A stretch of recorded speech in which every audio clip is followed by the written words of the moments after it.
wabarakatuh.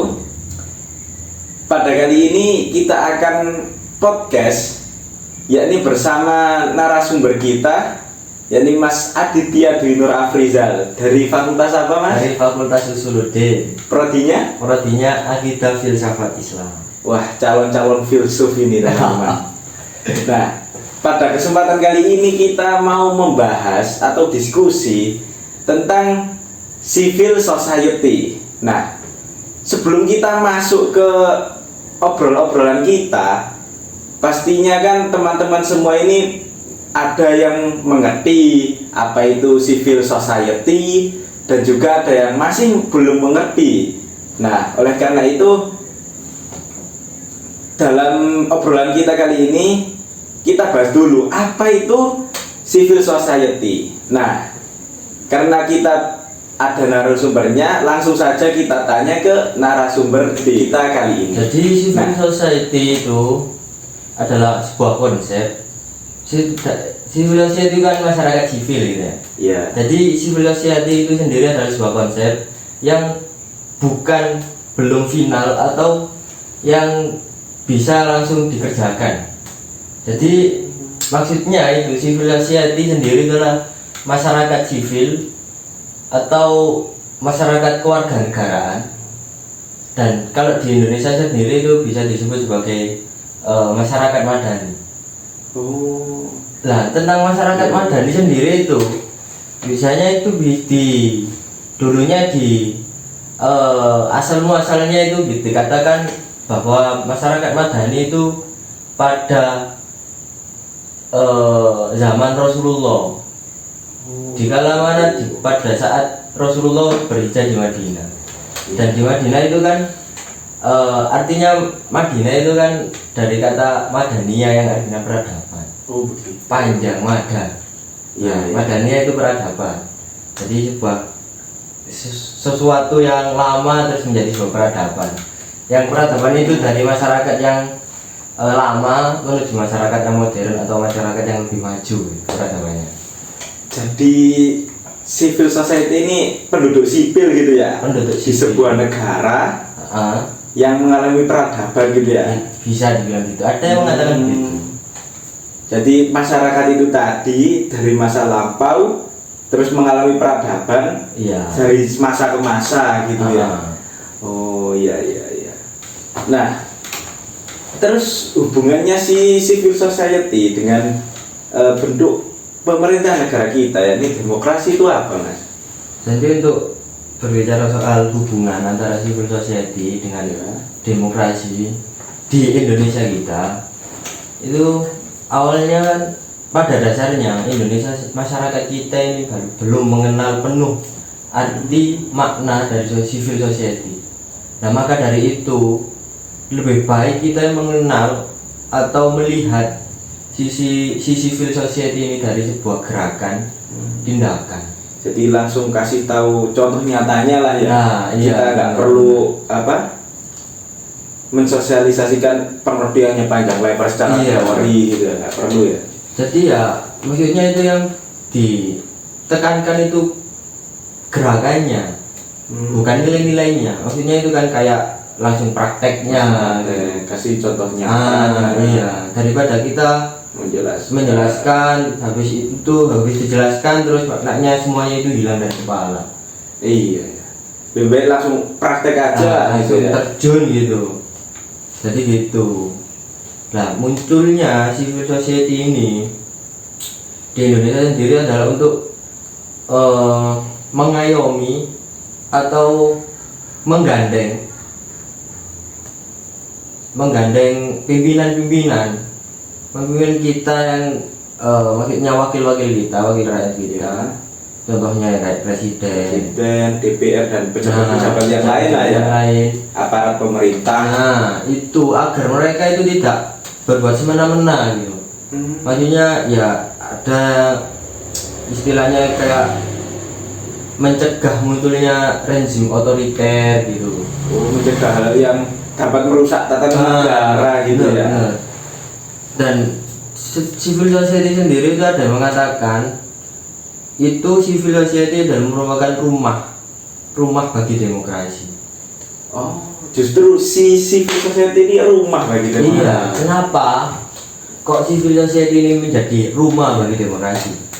Soalnya kalau yang kita jadikan demokrasi itu rumah, ya kan, civil society sendiri kan untuk mengawasi Iya, si aparat ini, aparat politik.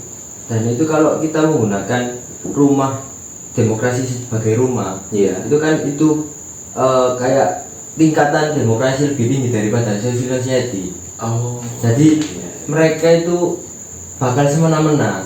Ya, ya biar nggak semena-mena itu Nah, tadi. bukan oknum yang menaungi nilai-nilai. Tapi nilai-nilai yang Nah, menaungi oknum jadi ya. gitu. Oh, jadi sih hubungannya berarti terbilang cukup erat ya seharusnya. Iya. Dan salah satunya untuk menjaga Stabilan negara ya. kestabilan negara. Biar nggak ada oknum-oknum yang Nah, gitu. semena-mena, korupsi lah dan lain-lain. Ini Oh iya, silakan minum ya, Mas. Iya. Kayaknya tenggorokannya kering gitu. Saya lupa. Kering sekali, Mas. Kering sekali ya. Iya, tadi Iya. habis lari-lari. Wah. Dari Krian menuju Surabaya. Buat podcast ini ya. Iya, demi podcast. Demi tugas saya ini. Iya. Semester 1, Mas. Wah, Podcast. keren sekali. Iya, ini. Semester 1 buat podcast. Oh iya, jangan lupa Mas. Oh, jangan, Mas, jangan. Jangan. Kita tidak dibayar, Mas. Mungkin nanti bisa masuk Mas. Oh iya, nggak apa-apa, Iya, nggak apa-apa. gila. Ya. Jadi si hubungan ini sangat erat sekali ya. Sangat, Mas. Kayak orang yang saling jatuh cinta, Nah. hubungannya kan antara itu seperti itu berarti. Dan ternyata kegunaannya bagi demokrasi ini sangat-sangat bagus sekali. Ya. Bagus, sangat bagus sekali. Dan itu kalau di pembahasan tentang Indonesia ya, kalau Iya. di Indonesia sendiri kan kita kan di Indonesia kan banyak, maksudnya itu warganya di sini Iya. kan beragam, Iya, beragam kayak sekali. suku, kayak agama, Iya. ras, budaya. Lah itu di sini itu biasanya itu di Indonesia Iya. civil society itu diartikan sebagai masyarakat madani. Artinya di Indonesia sendiri itu warganya atau masyarakatnya itu menganut nilai-nilai dari dari agama, Iya. dari sebuah nilai-nilai agama. Jadi mereka itu terpatok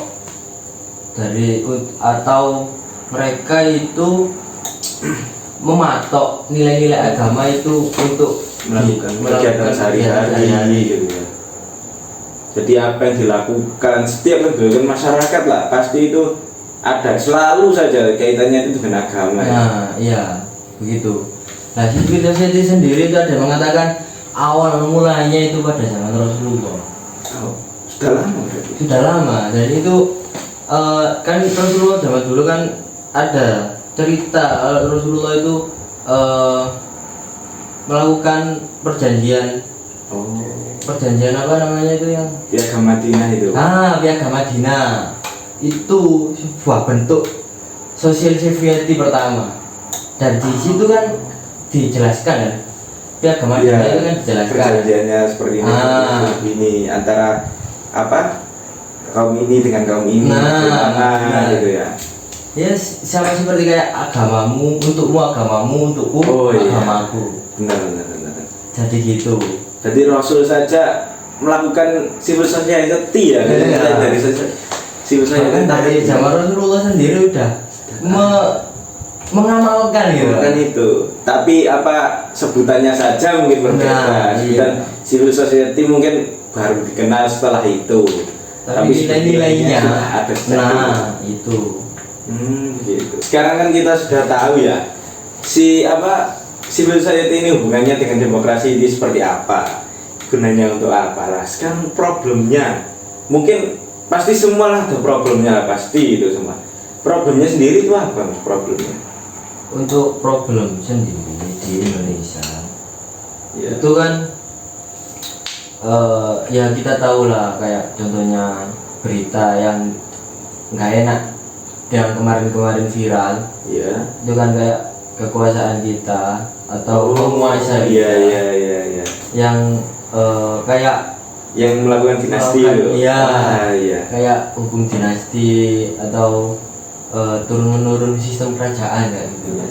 yang itu nggak sesuai lah ya dengan demokrasi lah. Iya, jadi kan ya gimana ya, kayak udah dari dulu sistem demokrasi kita kan udah dibentuk dari dulu kan. Iya, dan itu susah payah. Susah payah kita capai Iya, dengan masa ya dengan satu orang ini, satu oknum iya.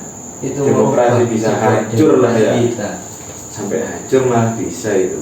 Berarti kalau dari penjelasannya Mas Adit sendiri, sebenarnya problemnya itu bukan di civil society-nya ya. Bukan. Berarti di apa ya, pelakunya si pelaku. Pelaku. Ada oknum-oknum tertentu yang apa ya, menjadi problem dari pengamalan si nilai-nilai civil society itu.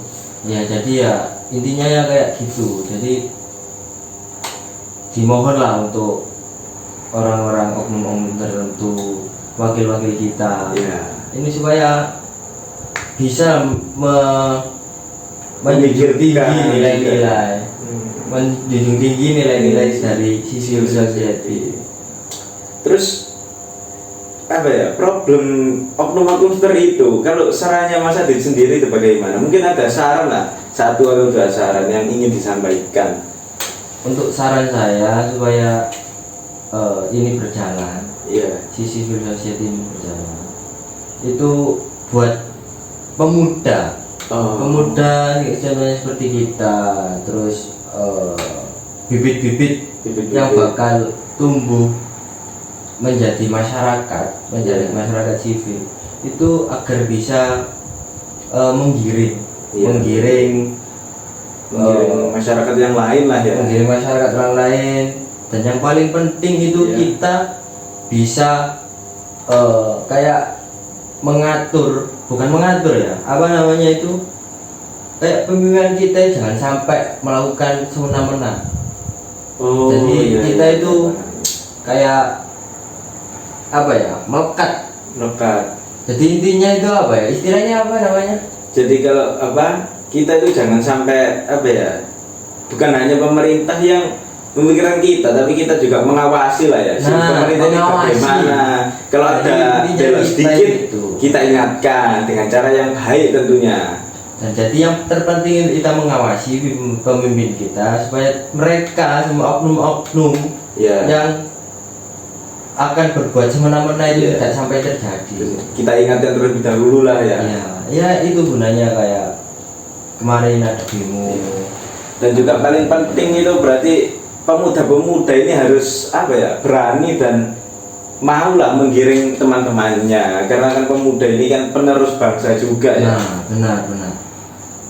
Jadi seperti itu. Iya, iya. Oke, cukup segitu saja ya podcast kali ini, karena kita podcast juga memang tema kita itu sangat singkat-singkat sekali. Jadi para penonton yang ingin mendengarkan dan menonton kita podcast itu nggak ketiduran lah. Biasanya kan banyak. Iya, benar ya. Jadi kita cukupkan durasinya di sini. Ya mungkin secara waktu bisa singkat, tapi secara pelajaran yang diambil bisa dibilang cukup dalam ya Mas Adit ya. Sangat. Nah, jadi cukup sekian podcast dari kami kali ini, dan terima kasih ya Mas Adit Ya, sudah berkunjung sama-sama. kemari jauh-jauh dari Krian datang Surabaya buat podcast. Iya, Ini- Kak. Demi apa kalau Kak demikian ini? Ya, sampai jumpa lagi kawan-kawan. Ya, Assalamualaikum warahmatullahi wabarakatuh. Waalaikumsalam warahmatullahi wabarakatuh.